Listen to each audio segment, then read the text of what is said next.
The near-bankrupt European Union continues to fund Ukraine's military while pursuing a unified line of sanctions against Russia. There are differences within the bloc. The details with Oleg Jasinski.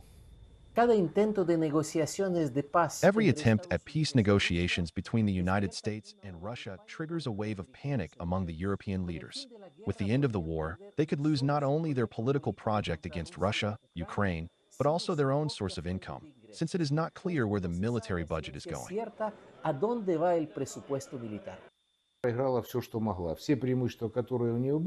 Europe has lost everything it had to lose. Whatever advantage it might have had, it let it lose, after a series of political mistakes which it still does not admit to this day. And judging by the statements issued, its leaders intend to continue to do so, to continue to support Ukraine as a political project directed against Russia, without understanding that, in fact, Ukraine is both an anti-Russian and an anti-European project. But unfortunately for them, they have not yet realized that.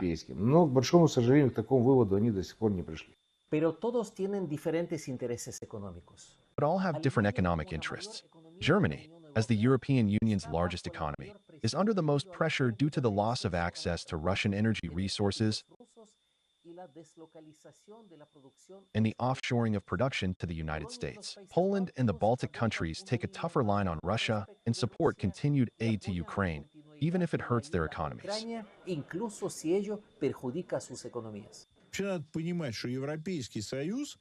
It is necessary to understand that the European Union has made a strategic bet to get out of, I won't even say crisis, but this geoeconomic impasse. Because of the confrontation with Russia, they are up to the brink of war with Russia. It's not because they don't love us, although they don't. It's not because they support Ukraine, although they do. It is because they have no other options to get out of the geoeconomic impasse.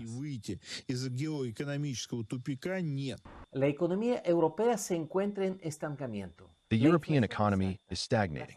Inflation is high, interest rates are rising, and businesses are struggling due to high energy prices and falling demand. Social tensions are growing as people struggle to pay their bills and maintain their standard of living.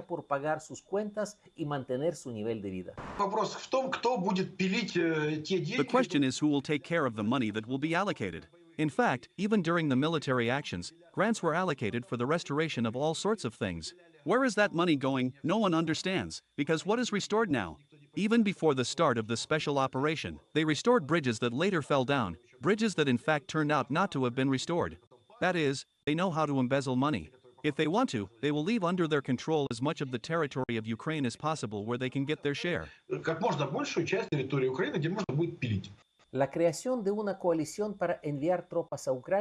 creation of a coalition to send troops to Ukraine could divide the European Union, as not all member states would support such a decision.